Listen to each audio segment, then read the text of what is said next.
I just made a video on the 10 harsh realities of turning 60 and being retired. Got about 500 comments on that, 100,000 views. I'm going to link it. But a viewer asked me a great question. What about the 10 surprising great things about being 60 and retired? So take the positive approach here, and I'm going to do that. So here we go. Number one, a positive, great surprise about being 60 and retired. I was wrong about the stress in my life. I had no idea I was under a lot of stress at work. I loved my job. I said that all the time. I smiled a lot. I was super engaged. I just did not know I was under stress until I retired.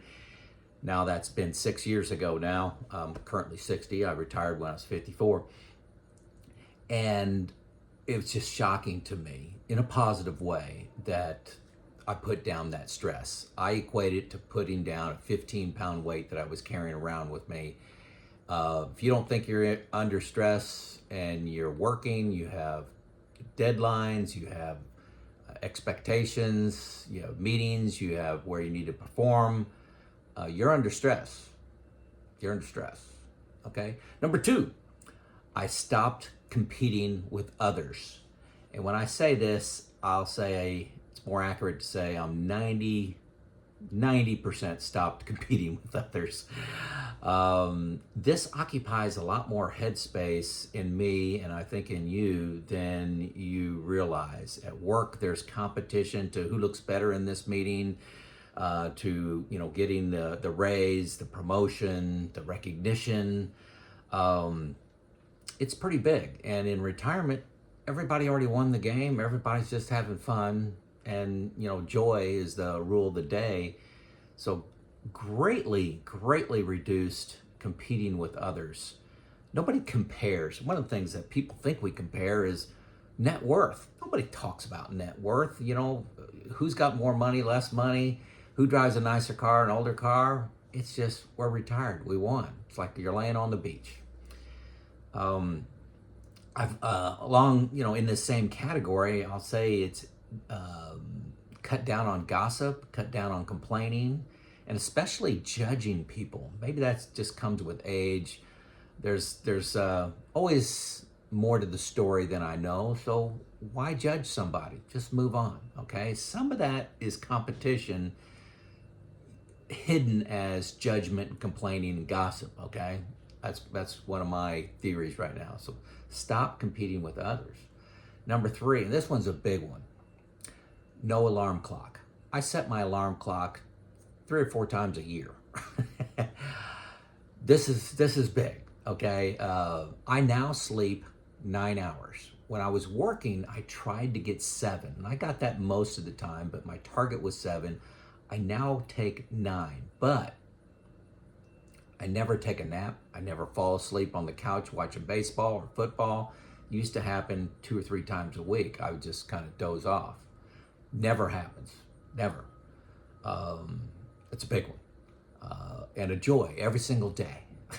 No alarm clock. Number 4, there's always time to exercise and to eat right. Okay, now this may not have been a surprise to you, but I feel so much better when I start my day off with exercise. So when I wake up in the morning, 7:30, I immediately go downstairs into my gym. I do the elliptical, I lift weights, or I go outside on a HIIT run, HIIT, high intensity interval training run.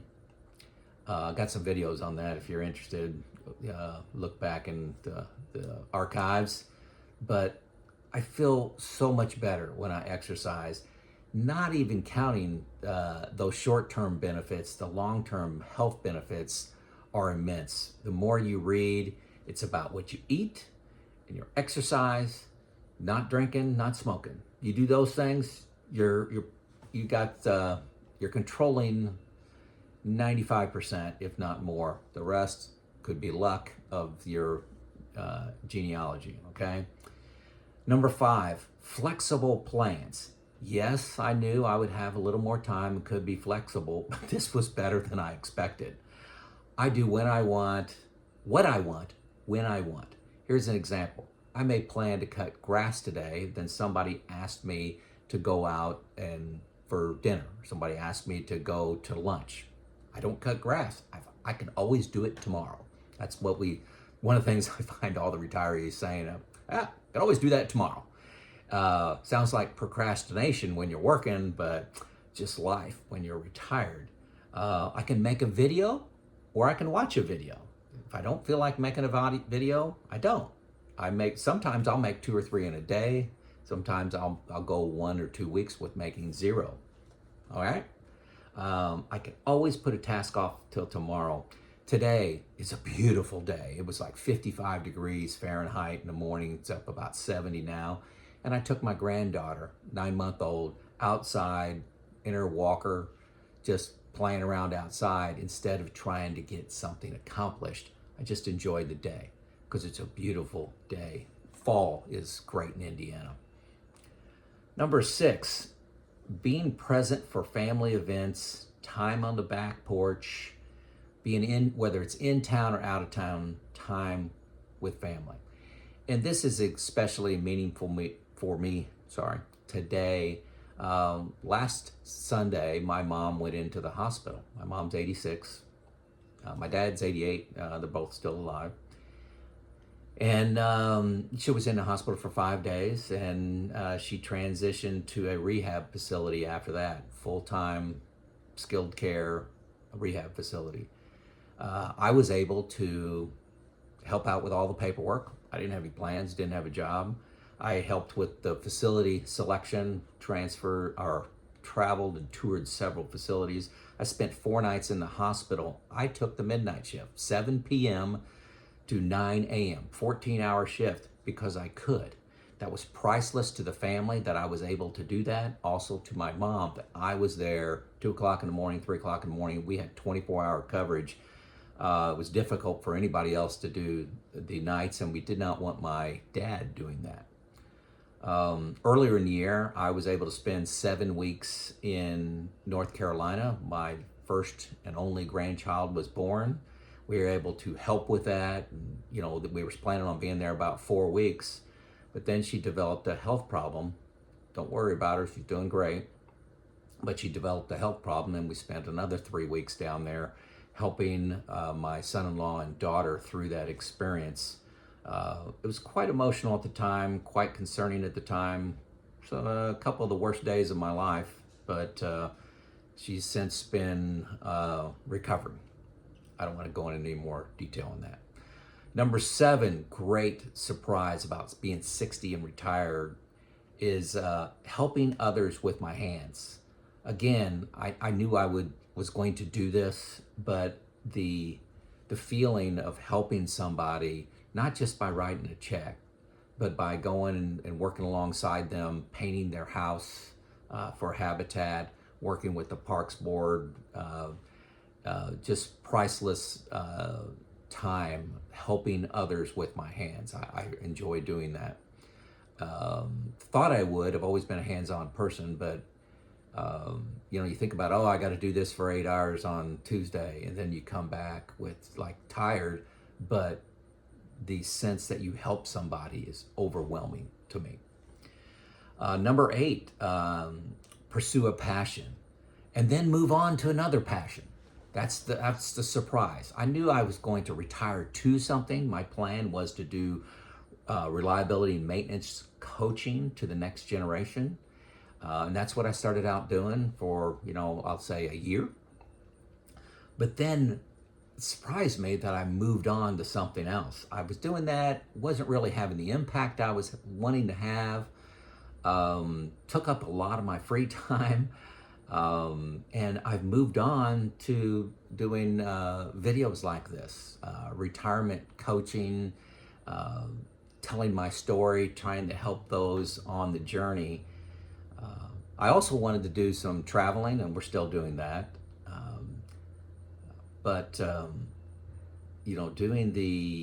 Being able to move from passion to passion to passion was a surprise. And I'm not doing what I was expecting to do just 6 years later. One of the things, another passion of mine is I love history and learning. We started, there's 5 of us in started a group called Nob Hill Academy. We study historical figures, events like George Washington, Ben Franklin, Mark Twain as an example, as well as history of like Ukraine, the Chinese Cultural Revolution was one, Ayn Rand, philosophy of the Stoics, the Catholic faith, all these things we study.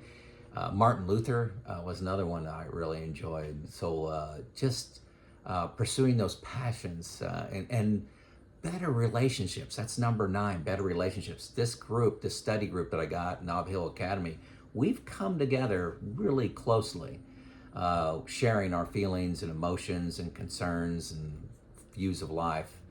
I have more time on the phone with people, going to lunch, taking walks. Life is not rushed. That's kind of the theme under better relationships. You don't have to rush through those relationships. Imagine running into a family, friend, or neighbor at Walmart. While I was working, that's a 30-second conversation. Hey, how you doing? Man, gotta go. I gotta finish it. I gotta get home and do this. Gotta go home, cut the grass, or whatever it is. Now, I ask about the kids. What are they doing? Have you done any traveling? What's going on in your life? And I may stay there 30 minutes. Walking the neighborhood, engaging the neighbors. How's it going? How are your kids doing? You know, and wanting an answer, not just being polite. I joined another retirement group. We meet on Fridays. We're called the RATS, the Retired Alcoa Think Tank. We talk about current events. We talk we do some problem solving, sharing the best practices, things like when are you taking Social Security? Are you taking traditional Social Security? What are you doing about long-term care? Gutter guards was a discussion I brought up. What are you doing about auto insurance? Have your premiums gone up? What are you doing about that? Who are you with? That was number 9, better relationships. Just because I'm able to put more time into them. I wasn't expecting that. Number 10, big one. I stopped caring about what others think. Start a YouTube channel and see what your family thinks. Everybody will think you're crazy, okay? So, but it was what I wanted to do, is a way I felt I could help people. That started off with reliability and maintenance, by the way. And I was thinking, hey, if I can help one person, it's worth it. Same thing with retirement. And I do get, 5, 6, 7 comments a day, more recently, of people that said I retired earlier, 1, 2, 4 years earlier because they had listened to my content. Now, this is for entertainment purposes only, but I inspired folks with some of the decision making that I made, some of the tools that I've used, and it's made a difference. So stop caring what others think. Also, hey, you got to have a thick skin to read the comments here. Now, 199 out of 200 comments are constructive. They may not agree with what I say, but they put together a good argument. Some of them are thankful, and 1 out of every 200 are just mean. Okay, I don't know what possesses people to do this. Maybe they go down in their basement and they want to be a bully. But I do get a lot of mean comments. I try to hide those. They make fun of my decisions, tell me how stupid I am, tell me something about, I'm losing my hair. I think I know that. And, they'll make fun of my personality and how I talk and my nose and things like that. So how many times I wipe my nose like that when I'm talking? I get it all. So there you go. There's my top 10 greatest things that were a surprise to me about being 60 and retired. Did I miss something? Did I miss something for you retired folks? Put it in the comments. Let people know about your experience to maybe help them retire just a little bit earlier than they thought was possible. This is Joe out.